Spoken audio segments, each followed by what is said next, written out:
Ola Jackson. I am the president and founder of OWN, the Honest Woman Network. And as you ladies know, all the rage out there is about natural hair. Kinky, curly, twist, afro, you name it. Every product on the market is out there now to get our hair back to its natural state. And it's a big conversation. And we are going to have a conversation today. And with us today we have Missie Shealey, who is El Natural. And she's a wardrobe specialist and a published author. She wrote the book Pookie Lookie, and she has another Lady Oasis book, and she's from Atlanta. And it is Tamara Whiting, is it? Am I getting the last name correct? Okay. That's correct. And she is lover of all things beautiful. Okay. And she's the owner and director of the Edmonds School of Beauty and Culture. And that is a professional and personal development organization dedicated to building self-esteem in young ladies through modeling, pageantry, oh, wait, get that right, pageantry, okay, and etiquette classes. And she's a former Mrs. Pittsburgh, America, 2011. And she has a host of things about her here that we'll discuss somewhere within the show. But I want to start off by asking, well, first I want to welcome you both and thank you for coming. No, thank you for having us. And I'll start with you, Missie. Okay, so you've been natural before it's been as big as it is now. So I want to ask you, what made you decide to get rid of that relaxer and go fro? Well, actually, I've been natural for over 20 years now, and the reason why I decided to go natural is because I personally was tired of the damaging and breakage that was going on with my hair, the thinning, just the whole 9 yards that relaxers cause. And so one day I just took the plunge and slowly started cutting my hair off, and I haven't turned back since, and it's been over 20 years. And no regrets, no looking back? No regrets, no looking back. Okay. And Tamara, what about you? Well, I've been natural since 2007, and what made me really take a hard look at what I was doing was the movie, of course, Good Hair, by Chris Rock. After I saw that Coke can disintegrate from the relaxer, I said, what am I really doing to my hair? And to go along with that, you know, my mother gave me a relaxer. I remember getting one probably I could have been 6 or 7 years old. So from that point in time, I've always had a relaxer. And I said, you know what, I wonder what my hair actually looks like. I have no idea what my hair actually looks like. Wow. So that is, you know, what kind of prompted me to make this move. That is really so. Was that movie prompting you? Wow. Well, see, I have been natural since 2008, and I was sick and tired of the damage, sick and tired of the whole process of sitting there having my scalp being burned, and I realized that I can just blow dry my hair straight if I wanted it straight. It was like a revelation. And after that, it was August 2008, and I just never, ever regretted it, never will regret it, and I will never have a relaxer again. But I will ask you, ladies, what was the transition like? Ola, for me, this is Tamara. It was pretty easy for me because once I stopped getting the relaxer, I realized that you're correct. I could blow dry my hair. My hair actually got as straight as it did with the relaxer and actually was fuller, and it wasn't as thin. So I eventually did the cut. I probably cut off, say my hair was shoulder length, I went all the way down to probably a shorter bob with all the relaxed ends being cut off and just started growing it from there. So actually my transition wasn't that bad. I didn't do the total, you know, I didn't go bald or anything like that. You didn't have it all cut off at one time then? No. It was gradual. And you, Missie? Well, because my transition was over 20 years ago before it was the end thing to do, It was a little challenging because people were looking at me like, what are you doing to your hair? And I was like, I don't really know, but I don't want those relaxers anymore. And so mine was gradual where I kind of got it all cut off in the back and kind of had the relaxer part on the top because, again, I didn't know what to expect. And so I kind of wore it like that, and I was getting a feel for it. And one day I was like, you know what? It's either jump in or jump out. So I went and got it all cut off except just like a little tail in the front. So it would be like my personality tail. And from then it's been easy just moving forward. But, again, like I said, I got it done before it was the NSYNC, and I got all kinds of conflict about it. But, you know, I kept going forward because I knew that it worked for me. Now, was that an issue, the fact that these were, well, I'm going to venture to say African-Americans who gave you the biggest problem? Well, actually, it was a combination. African-American women were trying to figure out, well, what was I doing? And then they would say things like, well, I wish I could do that, but I don't have the right face, or I don't know what reactions I'll get. The interesting as far as men's concerned is that I went from the "Hey baby, what's going on" quote to "How you doing, sister?" So it was a completely different mind shift. And I love that part. And it's like the respect came up a little higher when it came to men. And as far as other nationalities, people just wanted to touch it. They wanted to pull it and let it go and all kinds of things, not realizing that, you know, you're actually touching a part of me. This is my hair. And you're like wanting to touch it unannounced, you know, things like that. So you kind of had to deal with they were touching it unannounced. Yeah. If they announced it, that would be different. No, it wouldn't, but it was, at least you would know what was coming. So for someone just to come up to you and pull your hair and let it go is never a good thing. Never a good thing. No. Now, have you had, Tamara, the issue with black women? Because, you know, we have to have our hair straight. So, you know, was that an issue that they were thinking, oh, your hair nappy? Any negativity coming your way? I would say no, but for myself, this is the year that I've actually allowed myself really to embrace my fro more, because even though I've been natural since '07, I was addicted to the flat iron. So I would blow dry and I would flat iron it. So you didn't know unless I told you my hair was all natural. But I think there would be occasions when I would, you know, twist it up or do something. And, you know, I think people nowadays, they're used to it.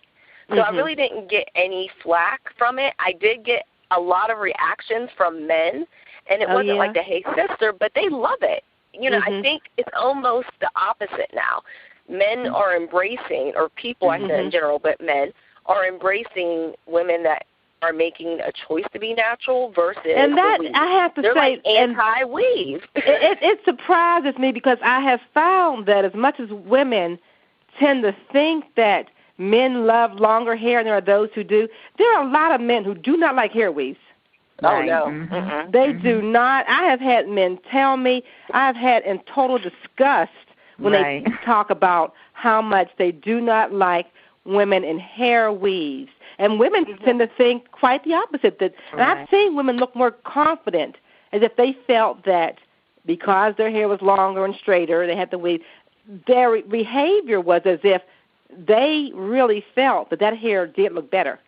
Yeah. And men deal with a lot of when it comes to the confidence level, I have to say that when I decided to just let my hair be, like wash and go almost, I felt more confident as a black woman. You know, whether that was at work, which no one surprisingly asked to touch my hair, which I was like, times are changing, because usually they say, can I touch it? But I felt stronger, and I don't know if it's just my mental state or when you embrace who you are, you have a confidence. But I don't feel like I was not confident before, but it was just something about the fact my hair was just out, it was funky, it was free, and this is how I'm going to be, and I think I held my head up a little bit higher. So what do you ladies think about the derogatory comment made about, you know, Gabby, the Olympic superstar, and the black women who said, you know, made comments about her hair? Here she is out here sweating it out, making history, but yet the pettiness that came out about her hair. What do you think about that?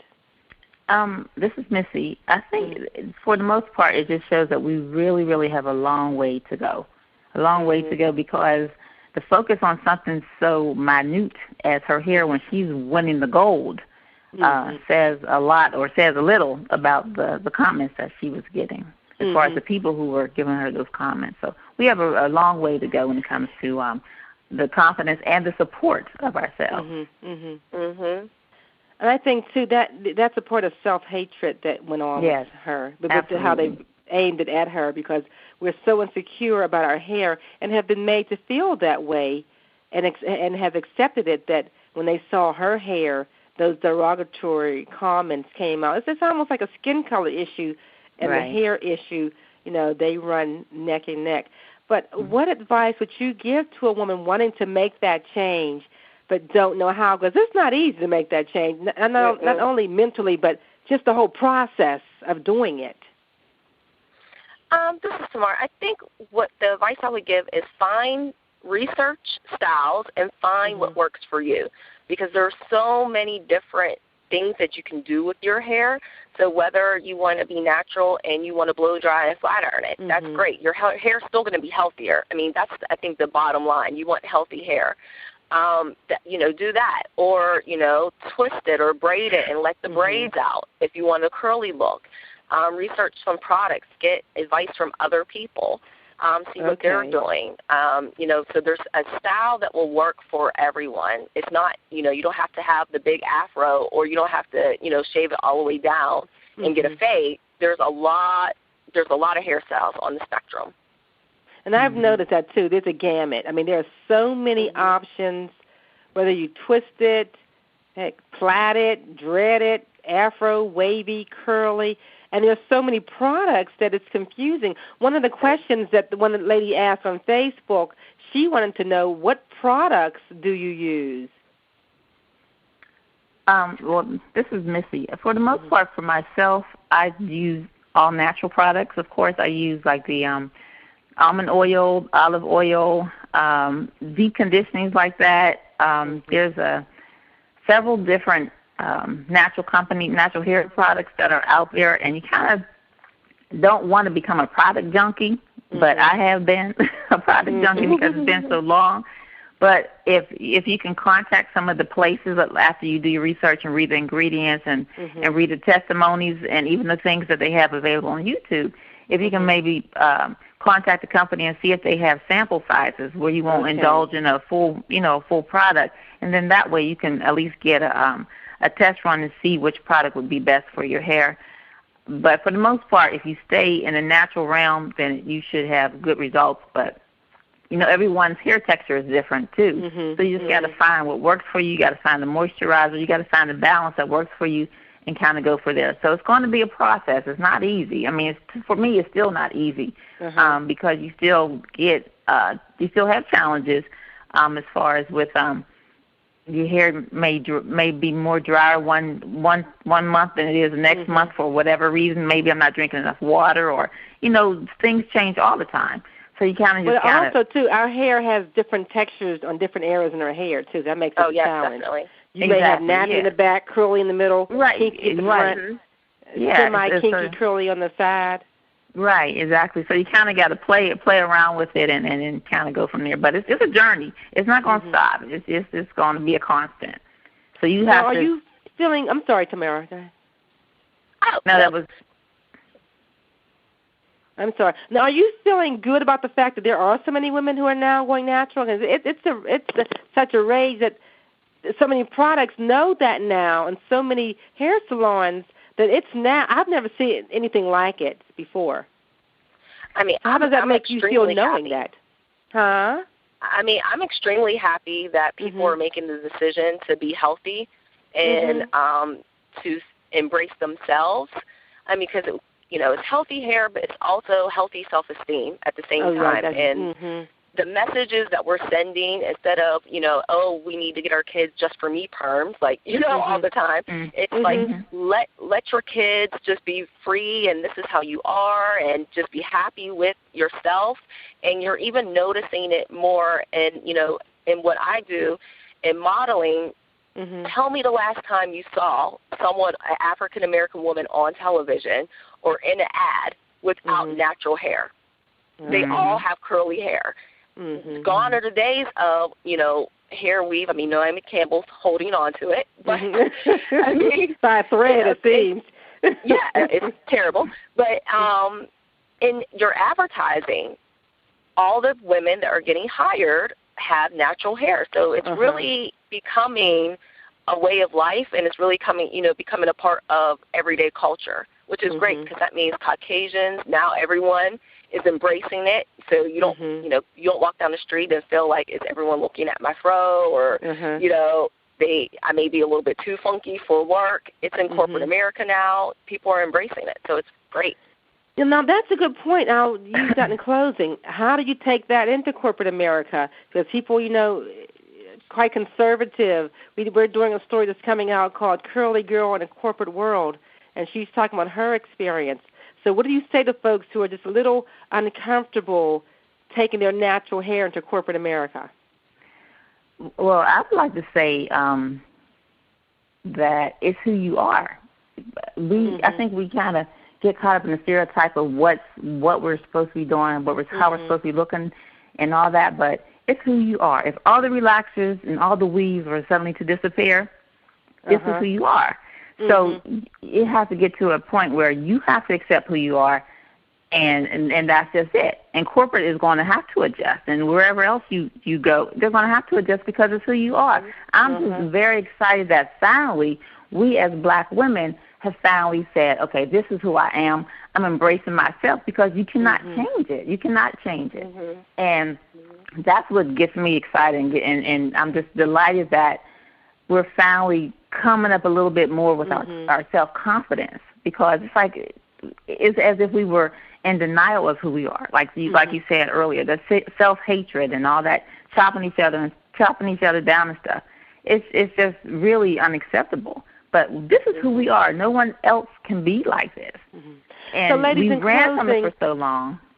In closing, what would you say now to young girls, who are growing up, who now they see their role models with natural hair and embracing their hair? What do you say to them as they watch this and kind of take it on to decide, well, should I go natural or straight, or what are they thinking? I'm finding, this is Missie, I'm sorry, I'm finding that the generation now is embracing it more than we ever have. It's like it's no big deal to them. It's totally their world. They're all about who they are, their natural way. So I don't think they're going to have a struggle with it at all. Okay. Not from what I see. No, and I would tell them, to be excited. You have, the world is your oyster. You have so many things you can do with your hair. When you get that relaxer, your hair is straight. That's your choice, straight. Right. So, now you could be straight, you could be curly, you can, dress it up, you can dress it down. I mean, in corporate world, there's so many, you can Google just picture the natural, and you can see people in business suits. You can get them twisted up into a French roll, or you can do so many different looks. So you can really express, having natural hair, and the message we should be telling kids is it's a way to express yourself. It's creative. To be yourself. Well, ladies, this has been a very enlightening conversation, and it's one that's going to grow and grow and grow, because I just foresee more women saying, okay, enough already. And it's about celebrating who we are and who we want to be, and what greater way than to say, you know what, I was born this way. That's right. Be free. Be free. I guess Lady Gaga has a song, I was born this way, or something like that. But I want to thank you both for taking time out of your schedules to be with us. You certainly are wearing that hair just so beautifully, and I appreciate it. This ends our show, but thank you very much. Bye-bye. Thank you. Thank you, Ola. Thank you. Bye-bye.